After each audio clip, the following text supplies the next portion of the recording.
Okay, we've just got the afternoon break of the second day of evidence of Peter Francis, the undercover police officer who infiltrated anti-racist and family justice campaigns between 1993 and 1997.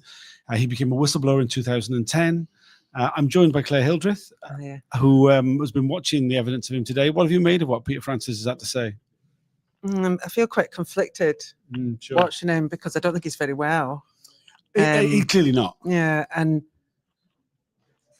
I don't know, Barr's he's giving it as good as he gets, but I can tell he's struggling with it. So it's because he's a former cop, but then he is the whistleblower. I don't know. He's alluding to not being well. He said, he talked about back when he was writing things in 2003, he said, I wasn't well then. And he said, I'm not well now. So you can he's getting tired now, I think, towards but I mean, his memory's pretty good. I mean, it's mostly good. He says that he can't remember anything that relates to any demonstrations or any violence, any disorder.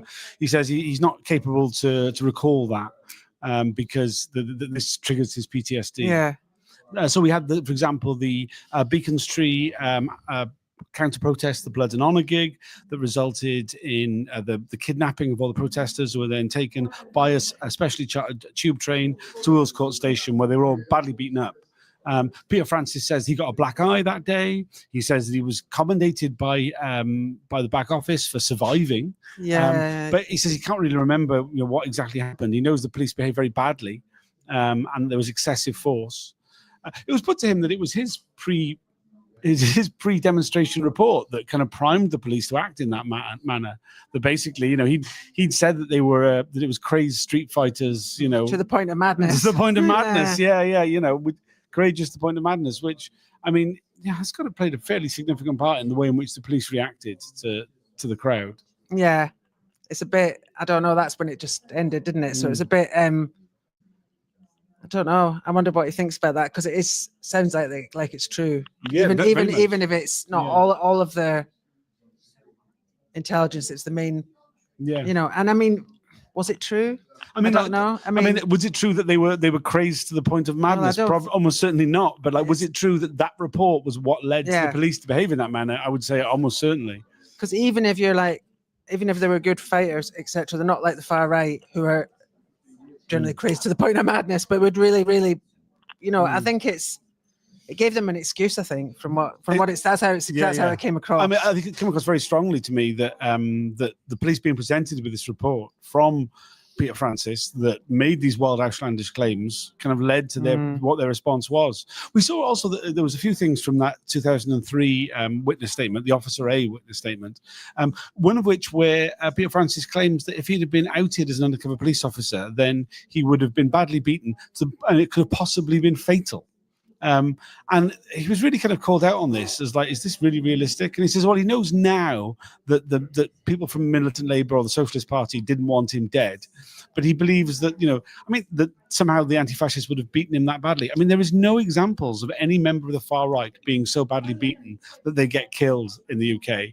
I mean, like, there is documented evidence of what violence between anti-fascists and fascists has been like in the UK, and it's never anything that serious. I'm just compared to other countries where things have gone on that have been really, really bad. It's or even any kind of street violence. I mean, compared to what you see on Friday night, kicking out time outside. You know what I mean? It's just not that extreme. Was it how he felt at the time when he was writing it? Because he wasn't very well, and he felt that because he felt that the Met put him at risk, and he wasn't protected, and he was at risk basically from everybody around him. But also, I think there's this culture of perceived risk, which underlines so much about the SDS, that they made out that they were in terrible danger all the time, as a way of showing how serious and how important the work of the SDS was. I mean, it carries through right until today with the way in which they've responded with their anonymity orders at the inquiry. We spent 5 years waiting for this inquiry to get started because they were going on about they were under so much risk if they got outed.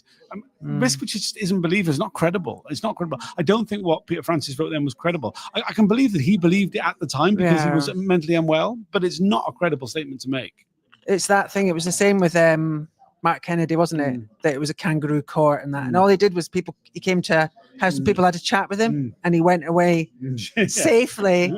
Just like he arrived, and they like to. This I don't know, this sort of bolstering their importance. I mean, I do have some respect for Pete Francis that I don't have for any of the other ones, but I do think they're all prone to that kind of exaggeration, and I think just probably just reflect how he felt at the time. People might have given him a bit of a kick in. I mean, if they found out he was an undercover cop at the time, I mean, possibly. I mean, I don't think it would have been as bad as what he was making out. I'm going to kick him to death. I don't think so. Also, I mean, there was a lot of talk in his reports about certain individuals were violent, and he was asked, what was this violence? Oh, he saw them punch people. Was that in self-defense or was it offensively?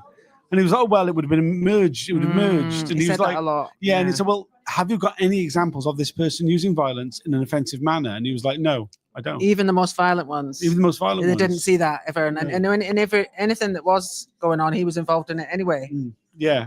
And I mean, also, it's just not, I mean, the idea that there was some extreme violence being meted out, it's just not, it doesn't stand up to any of the evidence. Do you know what I mean? It's like, yeah, maybe there was some punching and kicking, some pushing and shoving, but there's no suggestion of any grievous bodily harm. There's no suggestion of anything like any attempted murders or anything like that. There's nowhere near anything like that.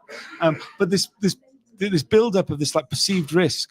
And I accept that Peter Francis has got a mental health problem that means that he can't talk about these violent incidents without triggering his PTSD, and that it is obviously very difficult for him to give evidence about these matters. But there is so much in his reports which amps up the kind of what is happening on the streets to the point of just not being credible. It's not realistic based on, I mean, I was around at some of these events as well, and it's not really like that. Do you know what I mean? Although most of the time it's people, I mean, the SWP would, they'd get penned in and people would run about, but the actual amount of fighting was very small. And I mean, I wouldn't have been involved in it anyway, but this, we've never heard about fascists getting sort of seriously injured by anti-fascists on the streets of Britain. It just never, it's not happened, does it? So it's that. There's a history, isn't it? It goes through all these reports of them exaggerating people's either level of violence or the risk that these, we present to the, society, because they've got to keep justifying their existence. So, I mean, I don't know. Maybe I should feel less sorry for him. I mean, I think it's understandable why people are sorry for him. I mean, he does, as he gives evidence, it's obviously he's affected. Yeah. There was certain points where he was shown a report about a protest. He's reading the report. He's answering questions about it. Then the topic moves on, and he's in a bit of a trance and goes, "Oh, sorry, I was still in the demo." He's trying to fight. I mean, I didn't know that he had. I mean, it's kind of obviously PTSD, but I kind of thought from watching him, it sounds like that. But then, so have other people, haven't they? Yes, I mean, this is the key thing. I mean, and the underlying thing is that while we've heard so much about the way in which this has affected the mental health of undercover police officers, that so many people who've been affected by the deployments have got complex PTSD, and they're appearing at the inquiry. I mean, particularly those family members of the people who've been murdered by the police, murdered by racists, who have then have been targeted by the police for fighting for justice. I mean, the levels of complex PTSD that some of those people have experienced, and they've still come and given evidence at the inquiry because they think it's important for the truth. And it shows really that the SDS officers don't have an importance for the truth because they benefit from the lack of truth. Yeah. Well, some of them can't even come. They say they're not well enough, but have they had a family member murdered and then not been able to grieve properly for 30 years? No, they haven't, but they can't be bothered to turn up. And it's like, how unwell are they? Where's the evidence? I think it's not. There's a lot of that. I don't know. I don't know. Can you compel them to come? I mean, there's a certain element of compulsion that they can do if they're in the country, but I mean, he's made a ruling that he's not compelling Dave Hagan, HN81, to come because he decided that his health's not worth it.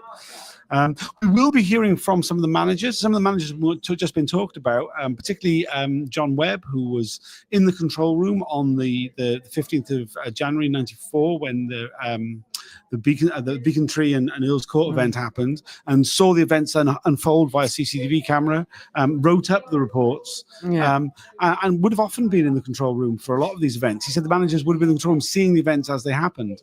And a lot of the questions that were put to